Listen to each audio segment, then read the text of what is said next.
हमारे साथ आज ईटानगर में कल आए honourable minister of state travel affairs and जल शक्ति, ऑनरेबल मिनिस्टर विश्वेश्वर तडू जी।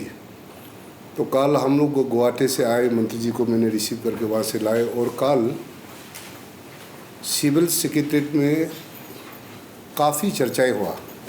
मंत्री जी ने पूरा अरुणाचल प्रदेश में जो CSS स्कीम के ऊपर भारत सरकार से जो फंड भेजा है उसके बारे में पूरा अच्छा से डिटेल हमारे जितने भी अधिकारी, जितने लाइन डिपार्टमेंट के ऑफिसर्स और प्लानिंग डिपार्टमेंट से बहुत अच्छा से बारीकी से दिखाया। और खास करके ट्रैवल अफेयर्स डिपार्टमेंट ने भी जो समस्या है उनको बताया और जो अभी तो काम चल रहा है उनके बारे में अच्छा से PPT में दिखाया।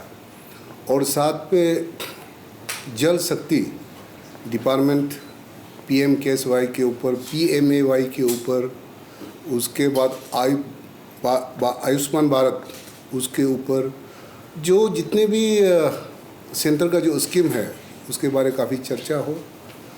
और PMKSY हर खेत को पानी इसके ऊपर, और ट्रैवल लोगों को जिस प्रकार से भारत सरकार से और अपने मंत्रालय से, मंत्री जी के मंत्रालय से जो सपोर्ट कर रहा है उसके बारे में हमको क्या अमल करना चाहिए प्रदेश सरकार ने, उसके बारे में हम लोग को समझाया। तो कल आकर बहुत ही और साइड में भी मंत्री जी ने जाकर देखे हैं। तो इसलिए मैं खास करके टीम अरुणाचल की सरकार, माननीय मुख्यमंत्री, यशस्वी मुख्यमंत्री पेमा खांडू जी के नेतृत्व में जो भारत सरकार ने जो स्कीम दिया है, जो स्पॉन्सर जो CSS स्कीम है उसमें काफ़ी अच्छा से काम, तेज़ी से काम हुआ। और हर डिपार्टमेंट और जिसमें जहाँ में जो हमारे लोगों तक, क्योंकि अरुणाचल प्रदेश जोग्राफिकली काफ़ी चैलेंजेस है, तो उसमें जहाँ में जो कमी लगता है फिर सरकार के ऊपर, सरकार से, स्टेट सरकार से हम लोग टॉप अप करते हैं। तो वो सब भी हमने मंत्री जी को कल बताया। और जो समस्या है प्रदेश में और सेंटर से क्या होना चाहिए, क्या मदद मिलना चाहिए, कल अच्छा से सुना। और जो नहीं हो पा रहा है तो हम लोगों को बुलाया दिल्ली में आने के लिए मंत्री जी ने निमंत्रण दिया।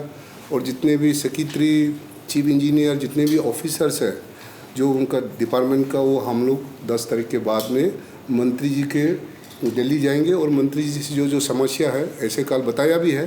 और उनके ऑफिसर के अधिकारी के साथ, सेक्रेटरी के साथ बैठकर वो लोग चर्चा करेंगे। और मंत्री जी आपको पूरे प्रदेश टीम अरुणाचल के सरकार पेमा खांडू जी के नेतृत्व में और जनता, जितने भी प्रदेश की जनता की ओर से बहुत आभारी हूँ। और आप आए और हम सबको यहाँ में जो समस्या है समाधान करने के लिए आपने जो आए उसके लिए और डिपार्टमेंट की ओर से आपको बहुत बहुत मैं प्रणाम करता हूँ। Thank you. धन्यवाद मंत्री जी। भारत सरकार में मंत्री बनने के बाद ये मेरा पहला विजिट अरुणाचल प्रदेश। महीने 2 महीने में नॉर्थ ईस्ट जाए और अपना डिपार्टमेंट का कामकाज को देखे, साथ ही साथ भारत सरकार का जो स्कीम चल रहा है ये लोगों तक तो पहुंचता है कि नहीं और क्या क्या कठिनाई है। इस क्रम में मैं कल गुवाहाटी से सुबह आके पहुंचा। पहले तो राज्य सरकार का जितने भी अधिकारी, साथ ही साथ 2 मंत्री और विधायक के साथ जो एडवाइज़र है, सेक्रेटरीट में हमारा एक रिव्यू मीटिंग हुआ। विशेष करके मेरा जो 2 डिपार्टमेंट है, जल शक्ति और ट्राइबल अफेयर्स, उसका ऊपर विस्तृत रूप से चर्चा हुआ है। साथ ही साथ प्रधानमंत्री आवास से लेकर हेल्थ से लेकर एजुकेशन, इससे बाकी विषय में भी थोड़ा बहुत चर्चा हुई। नॉर्थ ईस्ट में आप लोग को, हम सबको मालूम है कि ये हिली एरिया है, इसलिए बहुत सारी काम यहाँ करने के लिए बहुत चैलेंजेस होता है। फिर भी मैं तो धन्यवाद दूंगा यहाँ का सरकार को, मंत्री लोग को और विशेष करके यहाँ का जो सांसद है और भारत सरकार में मंत्री किरण रिजिजू जी है, तो सबका प्रयास, ये जो टीम होता है सीएम से लेकर गवर्नर से लेकर, शायद यहाँ बहुत अच्छा काम चल रहा है। और प्रशासनिक स्तर में भी कल हमारा साथ चीफ सेक्रेटरी और तमाम सेक्रेटरी और हमारा भारत सरकार की अधिकारी लोग भी उपस्थित थे। तो जितना भी मैं प्रेजेंटेशन देखा और डॉक्यूमेंट्स देखा, साथ ही साथ एक प्रोजेक्ट को मैंने जाके विजिट किया, ड्रिंकिंग वाटर का प्रोजेक्ट जो गंगा बस्ती में जाके देखा। तो वास्तविक में इतना चैलेंजेस है, फिर भी जितना काम हो रहा है और बाकी लोगों का भी जो प्रतिक्रिया मैंने लिया और देखा, उनका मन में भी बहुत उत्साह है और दे आर ऑल्सो सेटिस्फाइड। तो आज विशेष करके ये स्टेट में एक समस्या मैंने देखने को मिला है कि रोड कम्युनिकेशन बहुत सारी जगह में ऐसा अभी तक भी बाकी है कि अच्छा जो पक्का रास्ता हो या परमानेंट रोड हो, वैसा अभी तक नहीं हुआ है। फिर भी हमारा भारत सरकार का जो क्राइटेरिया होता है उसमें भी शायद कुछ जगह में ऐसा क्राइटेरिया फुलफिल नहीं हो पा रहा है। और ये 100% ट्राइबल डोमिनेटेड स्टेट्स होने के नाते जो प्रधानमंत्री आदि आदर्श ग्राम में शायद ये नहीं आ पाएगा। फिर भी हम लोग यहाँ से जाने के बाद एक रिपोर्ट हम तैयार करेंगे और यशस्वी प्रधानमंत्री नरेंद्र मोदी जी के साथ हम ये विषय को भी रखेंगे कि हो सकता है देश भर में जो गाइडलाइन है उस गाइडलाइन में बहुत सारी चीज़ों यहाँ नहीं आ पाएगा। फिर भी हम जनता के लिए काम करने के लिए कुछ भी हमको चेंज करना पड़ेगा गाइडलाइन में, ताकि कम्युनिकेशन हो और बाकी मान लीजिए कि प्रधानमंत्री आवास के लिए हो। तो ऐसे बहुत सारे काम हम कर पाएंगे। और मैंने फिर आग्रह किया कि राज्य सरकार की तरफ से जितना हो पा रहा है राज्य सरकार करेंगे और भारत सरकार का जितना सहयोग हम पूरा करने के लिए तैयार हैं।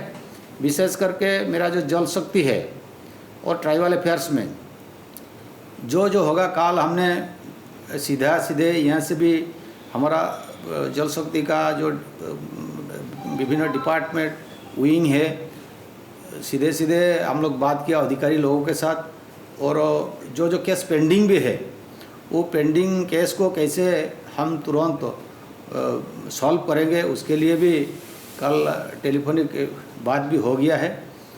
तो कुल मिला के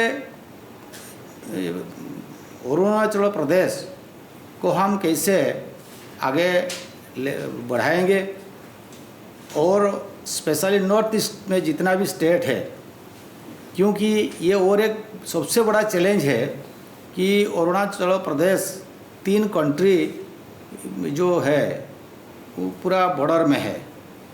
तो इसलिए हमारा दायित्व होता है या भारत सरकार की भी दायित्व होता है कि कैसे ये प्रदेश को फुल जैसे सेफ्टी एंड सिक्योरिटी के साथ साथ यहाँ का जनता को हम अच्छा सेवा दे पाएंगे, ये हमारा पहला कर्तव्य होता है। और इसके लिए तो पहले भी बहुत अरुणाचल प्रदेश के बारे में भी चर्चा हुई है नेशनल लेवल में भी। तो कल जो हमारा रिव्यू हुआ, रिव्यू होने के बाद भी मैं सीएम के साथ मीटिंग किया सेक्रेटरीट में और गवर्नर के साथ भी मीटिंग किया। तो कुछ सुझाव भी वो लोग मेरे को दिए हैं और बाकी लिखित भी आएगा। और यहाँ सीएम का कहने का है कि जो हाइड्रो पावर स्टेशन वो भी बहुत बड़ा यहाँ अचीवमेंट हो पाएगा और भारत सरकार की तरफ से जितना मदद हो पाएगा हम लोग करेंगे। तो इसी तरह अरुणाचल प्रदेश में बहुत पोटेंशियलिटी है बहुत सारी चीज़ों में, तो उसको यहाँ बीजेपी का जैसे कि डबल इंजन सरकार जिसको कहते हैं, भारतीय जनता पार्टी का सरकार यहाँ भी है और देश में भी है, इसलिए ये काम बहुत जल्दी से और ठीक ढंग से हो रहा है और हो पाएगा, इसमें तो द्विमत नहीं है। लेकिन फिर भी हम सबका जब कोऑपरेशन रहेगा और भी ये काम तेज गति से रहेगा, क्योंकि हमने जितना भी रिव्यू किया देखा नेशनल लेवल में जो काम मान लीजिए कि 70% 60% हुआ है, तो इस क्रम में इस प्रदेश का भी जो कामकाज हो रहा है वही 50% से एबव ज़्यादा अचीव किया है होल सेक्टर में। इसलिए फिर मैं यहाँ का सरकार को धन्यवाद देता हूँ और बाकी पूरा ये जो टीम है प्रशासनिक राजनीतिक और साथ ही साथ जनता का भी मेरा कल जो गंगा बस्ती में जाके देखा और उनका उत्साह कि जिम्मेदारी वो भी लेते हैं कि सरकार हो सकता है बहुत सारी काम नहीं कर पाएगा, लेकिन जनता का इन्वॉल्वमेंट और जनता का जब रेस्पॉन्सिबिलिटी जब उनका हाथ में जाएगा तो स्वाभाविक रूप से उस इलाका का काम कोई भी काम वो आगे बढ़ पाएगा।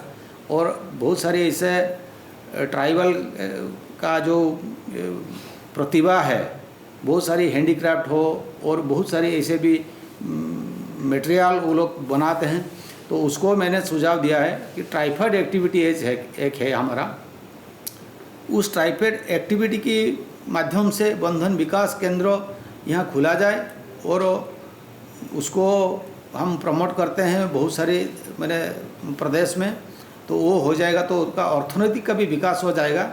और देश भर में नॉर्थ ईस्ट का जैसे जो प्रोडक्ट है बहुत सारे ट्राइबल लोगों के हाथ में जो बनता है, तो उसको हम आदि महोत्सव के माध्यम से उसको दिखा पाएंगे और उसका मार्केटिंग भी होगा और अर्थनीति का विकास होगा। देखिए भारत सरकार सहयोग करते हैं, फाइनेंशियली सपोर्ट और टेक्निकल सपोर्ट देते हैं, लेकिन मैकेनिज्म है राज्य सरकार का। जो स्टेट में मतलब राज्य सरकार जहाँ आग्रह प्रकाश करते हैं अर्थात काम करते हैं ठीक ढंग से, वो तो आगे बढ़ जाते हैं। इस क्रम में ये 77% हुआ है, मान लीजिए कि 80% है 80%। और 2023 दिसंबर तक तो ये पूरी हो जाएगा, ये हमारा उम्मीद है। सर आपने खुद कहा कि अरुणाचल प्रदेश हिली स्टेशन है। कई बार देखा जाता है नॉट ओनली जो JJM का प्रोजेक्ट, बाकी प्रोजेक्ट में भी क्या होता है कि नेशनल लेवल के हिसाब से दूसरे स्टेट्स के कंपेयर में ही अरुणाचल प्रदेश को फंडिंग दिया जाता है, वेरस यहाँ पे बहुत हिली एरिया की वजह से शॉर्टेज पड़ जाता है। तो हम जानना चाहेंगे JJM को लेकर कुछ एक्स्ट्रा फंडिंग किया गया है स्टेट को ताकि इजीली हो पाए? नहीं, बिल्कुल ये कल पूरा चर्चा हुई है, तो हम स्पेसिफिक सजेशन दिया है कि कौन सा इलाका में क्या क्या इशू है। हर जगह ऐसा इशू नहीं है, कुछ जगह में जो जहाँ इशू है उसको बताने से हम मान लीजिए कि जो कोई भी एक रेट होता है जो टेंडरिंग में जितना आता है उस हिसाब से हर जगह नहीं हो पाएगा। जैसे हम प्लेन एरिया में जितना रेट रखेंगे हिल एरिया में ऐसे नहीं रहेगा, फिर हिली एरिया में भी हर जगह में ऐसे नहीं होगा। इसलिए मैं कल सजेशन दिया है कि जो जगह में ऐसे कुछ प्रॉब्लम आता है वहाँ मान लीजिए कि आपका कम्युनिकेशन का प्रॉब्लम है, लोगों को कंधों पे लेके जाते हैं, नहीं तो और पैसा कुछ व्यवस्था है, तो वो स्पेसिफिक कुछ देने से हम उसका थोड़ा बजट को बढ़ाएंगे और उसको कैसे सॉल्व किया जाए वो हम करेंगे। सर गजेंद्र सिंह साहब लास्ट टाइम में आए थे 2 बार, जैसा दिबांग वैली और नामसाई डिस्ट्रिक्ट वगैरह में काफ़ी अच्छा आप लोगों ने वाटर सप्लाई का प्रोजेक्ट जिया वाटर सप्लाई जैसे आप लोगों ने क्रिएट किया है। ऐसा वाला कोई और water supply project Arunachal Pradesh में कुछ शहर में है क्या ऐसा प्रपोजल? नहीं, ऐसा 5 अप्रूव हुआ है। हाँ, 5 अप्रूव हुआ है, जिसमें से माननीय गृह मंत्री अमित शाह जी ने नमसाई आते समय उसका फाउंडेशन स्टोन लेट किया। सर एक और इशू था, क्योंकि आप ट्राइबल अफेयर मिनिस्ट्री भी है, तो टोटल अरुणाचल प्रदेश में जो आप लोगों का स्कूल्स दिया जाता है ट्राइबल बच्चों लोगों को पढ़ने के लिए, तो अभी तक का क्या स्टेटस है? क्योंकि जहाँ तक हम लोगों को जानकारी मिला कि टोटल 3 स्कूल्स ही अभी तक चालू हुआ है, तो पूरा स्कूल को चालू करने के लिए आप लोग क्या कोशिश कर रहे हैं, क्योंकि ऑलरेडी आप लोगों का प्रपोजल इस बार 3 अप्रूव किया अरुणाचल सरकार के लिए, तो स्कूल को चालू करने के लिए, बच्चों स्कूल में आने के लिए आप लोग क्या कोशिश कर रहे हैं? नहीं, ऐसे देखिए, मैं आपको पहले कहता हूँ, संघीय व्यवस्था में भारत सरकार राज्य सरकार का फंडिंग करते हैं और राज्य सरकार का मैकेनिज्म उसको कैरी आउट करते हैं। मान लीजिए कि आपने जो विषय रखा वो एकलव्य मॉडल रेसिडेंशियल स्कूल है। देश भर में अभी 700 रेसिडेंशियल स्कूल बनने के लिए अप्रूव मैंने मतलब सैंक्शन हुआ है, लेकिन अप्रूव कब होता है? जब आपका लैंड का इशू का जो होगा, फिर टेंडरिंग प्रोसेस में कंप्लीट होगा, इसके बाद ही उसको अप्रूव कहते हैं। तो इस क्रम में अभी 3 ऑलरेडी अरुणाचल प्रदेश का हुआ है, बाकी कोई जगह में ऐसे टेंडरिंग प्रोसेस में है और कुछ ज़मीन का भी शायद कुछ ऐसा इशू है। तो कुल मिला के ये जो कंप्लीट हो जाएगा तो ऑटोमेटिकली, ये तो रेसिडेंशियल है, बच्चे लोगों को आने जाने का कोई प्रॉब्लम नहीं है। तो अभी हम लोग नेशनल लेवल में भी एक मीटिंग किया था, 1 महीना पहले एक मीटिंग किया था कि नया स्कूल के लिए रिक्रूटमेंट कैसे होगा, किस पैटर्न में होगा, क्योंकि आप पहले से ही जो बच्चे तो आ जाएंगे, लेकिन आपका टीचर्स का रिक्रूटमेंट ठीक से नहीं होगा, किस लेवल का होगा। मान लीजिए कि पढ़ाई में रीजनल लैंग्वेज भी कुछ रह गया कि नहीं, जो टीचर रहेंगे वो लैंग्वेज जो प्रिफरेंस नहीं हम नहीं देंगे। इसी तरह बहुत सारी वो हम लोग मीटिंग करके हम तैयार किया है कि कितना एग्जिस्टिंग है और उसमें हम कितना हम टीचर रखेंगे, लोकल स्टाफ को कितना रखेंगे। ऐसे होने के बाद ये अभी चल रहा है, this is in continue process. वो कंप्लीट होने के बाद ये विद्यालय भी अभी जो काम चल रहा है ये मिनिमम 1 साल लगेगा, मिनिमम 1 साल 1.5 साल तक लगेगा। जहाँ आपका प्लेन एरिया में वो 1-1.5 साल में हो जाता है। जहाँ थोड़ा कठिनाई है मटेरियल ट्रांसपोर्टेशन के लिए, लेबर के लिए प्रॉब्लम होता है, वह 2 साल भी लग जाता है। इसीलिए विद इन दिस पीरियड हमने ये सबको व्यवस्था करेंगे और बच्चे लोग कैसे आके ठीक ढंग से पढ़ाई करेंगे उसका व्यवस्था हो जाएगी। सर, ये 77% में से जो JJM का 77% बता रहा है, इसमें से मतलब ऐसे बहुत सारे प्रोजेक्ट देखा गया है कि नल है लेकिन जल नहीं है, उसको मतलब प्रॉपर्ली मतलब जो सर्विस देना चाहिए वो नहीं दे पा रहा है। नहीं वो कितना % है जो प्रॉपर्ली जल दे पा रहा है? देखिए, आपको मैं बताता हूँ। मान लीजिए कि हमारा इनटेक में जो सोर्स होता है, सोर्स में आपको पानी आपका मान लीजिए कि आप बना दिया, पाइपलाइन बिछा दिया, लेकिन पाइपलाइन बिछा देने के बाद भी आप मान लीजिए कि फिर वाटर घर तो कनेक्शन देंगे, तो ये पूरा कंप्लीट होने के बाद ही फिर इनटेक से पूरा आपका घर तक जब पानी माने आप पहुंचाएंगे तो ये 100% आपको माना जाएगा। इस क्रम में ऐसे बहुत सारी काम, मान लीजिए कि इनटेक का काम खत्म हो गया, इनटेक के बाद आप 100% पाइप आप लेइंग नहीं किया है, मान लीजिए कि आप मेन पाइपलाइन कर दिया लेकिन ब्रांच लाइन नहीं किया है, तो इसी तरह इस हिसाब से हम एक कैलकुलेशन किया कि 77% हमने किया है, लेकिन 100% कब होगा जब घर में आपको पानी मिल जाएगा। इसीलिए तो हम लोग 100 नहीं कहते हैं ना। सर, आपकी मिनिस्ट्री की तरफ से कुछ नया कुछ स्कीम या फिर कुछ आप लोगों की तरफ से योजना आप लोग इनिशिएट कर रहे हैं या फिर ऑलरेडी कर चुके हैं, जहाँ पे जो ट्राइबल एंटरप्रेन्योर्स है, यूथ्स यंग, उनको एक प्लेटफॉर्म मिल पाए अपना टैलेंट को शोकेस करने, ऐसा कुछ है आपकी तरफ से या फिर आप लोग शुरू कर रहे हैं? अगर बताना चाहें तो। नहीं, देखिए, ये राज्य सरकार थोड़ा इंटरेस्ट लेंगे तो हमारा जो स्किल डेवलपमेंट प्रोग्राम के माध्यम से हम युवाओं को स्किल करने के बाद हमारा बहुत सारी स्कीम में उनको हम मदद दे पाएंगे। 10 लाख, 20 लाख, 25 लाख, 50 लाख ऐसे करके हम दे पाएंगे। अपना रुचि जो है इस हिसाब से हम देने के लिए कोई प्रॉब्लम नहीं। ट्राइबल अफेयर्स के अंदर है? हाँ, ट्राइबल अफेयर्स के अंदर बंधन विकास केंद्र जो है उसका माध्यम में भी हम कर पाएंगे।